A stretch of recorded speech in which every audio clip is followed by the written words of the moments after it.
The stormy tenure of Albuquerque Public Schools Superintendent Winston Brooks ended last week with his resignation. This came after the APS board launched an investigation around what it says was, quote, serious personnel issues. But the board has refused to make the report on this investigation public, and the New Mexico Foundation for Open Government is calling on the Public Education Department to hold off approving Mr. Brooks' $350,000 buyout until that report is released. Now, the Albuquerque Journal and the New Mexico Watchdog have also filed public records for requests for the report. And here to weigh in on this and other news of the week is Laura Sanchez-Rivey with Sanchez Legal Solutions. And she has been away from the table for far too long. Our friend Vicki Harrison from Common Cause is here. Good to see you.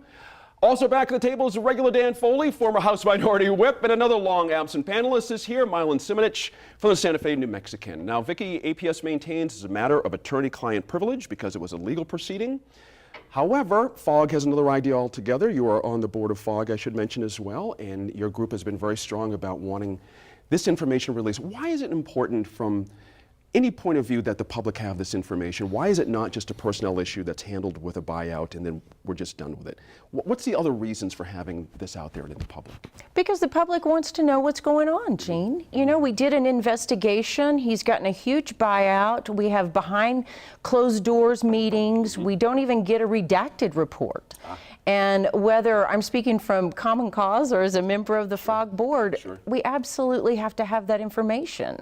And that's why people distrust government.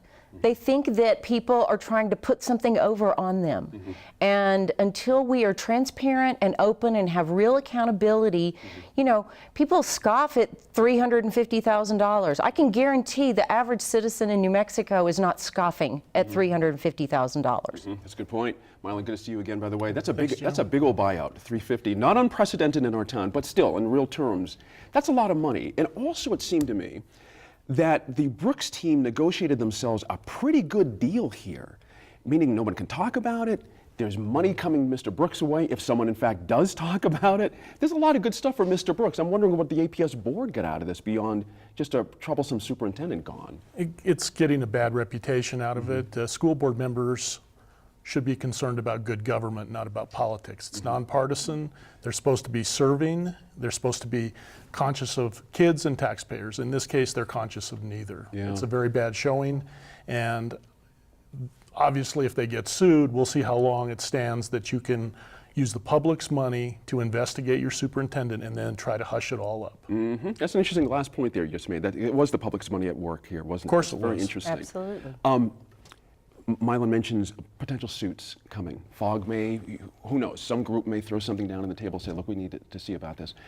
Take us through that process. What do you think that would look like? And what, you know, we don't know what's in the report, but is it one of those things that's going to take a process of years to figure out and everybody doesn't care after a while? Or?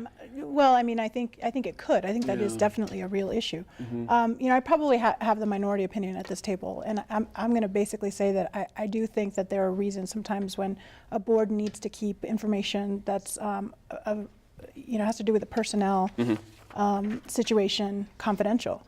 I don't know the extent of what happened in the situation. Few people do. But I think that the board has a fiduciary obligation at all times to make sure that they are thinking in the best interest long-term of the organization, you know, of the board, of the school district.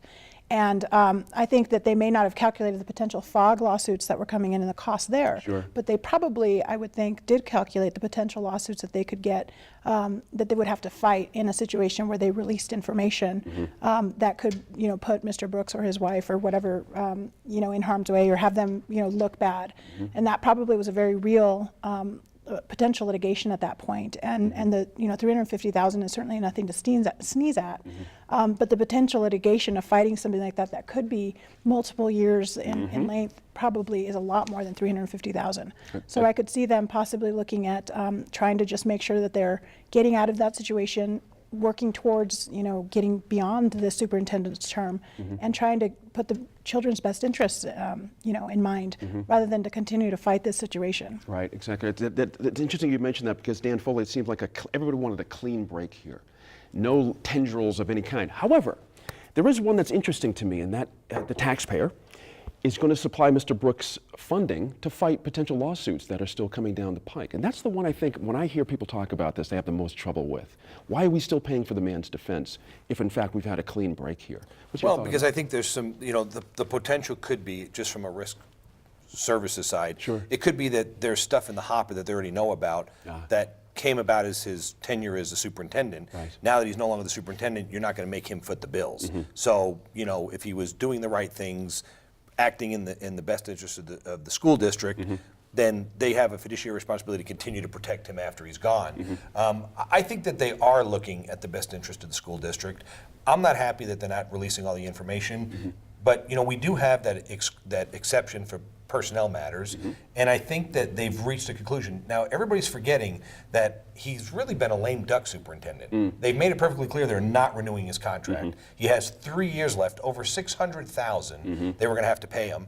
They're getting, the APS is getting out of this for about $300. They're going to bring in a new superintendent. I think the big story to also watch for the viewers is not just what happens as they move on, because the viewers, now that he's gone, there'll be some people that'll ask questions about it. The big question is going to be, who's next? Gotcha. Who's the guy coming in? Who's the person that's going to come in? Sure. Right now you got a school board at APS that's really, if you look at the school board, they're kind of broken up into two groups. You got a group that is just vitriol. They don't believe in any reform. They're adamantly opposed to it. They're against it. Right. You got part of the board that's kind of been moderate, middle of the road, saying we don't agree with everything, but let's sit at the table. I mean, you've got one of the school board members endorsed the secretary to be nominated, for her confirmation. You got another one that's just daily going at her. So now you're going to have these two personalities stepping forward to pick the next superintendent. Is the next superintendent going to be someone who agrees with the folks that we're drawing a hard line in the sand and we don't want to communicate? Yeah. Or is it going to be someone of that moderate persuasion that says, let's sit at the table and have a good discussion? Sure. You mentioned the board agreeing to provide defense in the future for Brooks. That's a pretty standard clause in Is it? any employment Okay. contract. Okay. I mean, if you're serving as an agent, especially in such a high-profile role as the leader of a school district, you're serving as essentially an agent of that organization. And so whatever you did in the context and in the best interest of that organization. Protecting him, or rather providing for his defense, is providing for APS's defense. And it's only for stuff that relates to that job. Right. I mean, if Right. he goes out and gets a Right. DUI tomorrow, they're not going to defend him. Or on even that. got plenty to even in do the on course his of own now. him That's right. having been superintendent, if he did something else that was outside of that context, Yeah. then they don't provide. But basically, for anything he did while he was there, I think that's pretty standard. Okay. Well, how about we Interesting. just hire the right person to begin with? I mean, as we mentioned earlier, this is the third time that we've had these huge payouts go to superintendents from APS that just last a few years.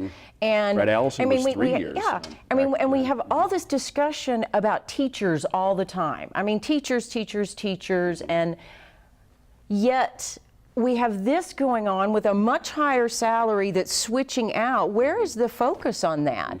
And I think that, as Dan mentioned, yes, there's this exclusion for personnel matters that, quite frankly, in my opinion, gets abused. Okay. We can wave the flag of personnel matters over and over again. I find it hard to believe the entire investigation has nothing that falls under IPRA. I find that very hard to believe. Interesting. PED is going to have a chance to take a cut at this, Mylan. Fogg, of course, is asking them to say "niet" to this whole thing. I'm curious, none of us can predict this, but what happens? I'm curious if PED, in fact, does not go along. Well, can they with this. stop the Yeah. payment of his $350,000 buyout? I doubt that. I think this ought to be litigated. I think take it to court. You don't need another layer of bureaucracy in this, which is the public education department. The Albuquerque School Board supervises the superintendent. If the taxpayer or some news organization or Fogg doesn't like this, and I'm among those who do not like it, they should be sued. Let's see what happens in court, and don't get the public education department involved because it has a history of animosity with Brooks and Yeah. vice versa. Yeah. So I think if the issue is how was the money spent, why was he pushed out, Right. why does he get the money if he wasn't performing, Right. then let's see what the report says. I think that's all fair game. Sure. Quick question, I'm going to steal just a little bit more time on this with Laura. It seems to me, whatever happens with this, that it all comes down to the board and the voter, saying we either approve how you handled this situation with Mr. Brooks or we don't. And we get to that faction that Dan was talking about. That's the Absolutely. key. That's the key. I Right. mean, about the going to court, that's wrong. Okay, Laura. You have elections. Right. Or we steal my time. I hear you. Lawyer, please go ahead. Right. You know what I'm saying? No, though? It's an I completely interesting- agree. I mean, Yeah. ultimately, they're all going to have to answer to the voters when they come up for reelection. Right. And I think, to Mylan's point about he likes to see litigation. I think, when you stop to consider how much these lawyers are going to charge, we're not talking about, Right. Laura Sanchez type lawyers. We're talking about That's big $400 firms. an hour, right? I wish. I want to see the wish. report. I don't But want to see mean, they're- litigation. I Right. mean, how are you Fair going to enough. get it? But You you have just to said wait that till the you- next election? But to you just said that you want to see this litigated. not? Absolutely, Seeing because that's something how you get the litigated means report. How about wait till the means next you're election? paying for serious, Right. attorney's fees, and Right. this is a cost that the public is going to bear That's in right, terms exactly right. But I should note, by the way, in case folks don't know, KNME is licensed by APS and UNM. So up next, we talk with parents who lost their sons to shootings by the Albuquerque Police Department.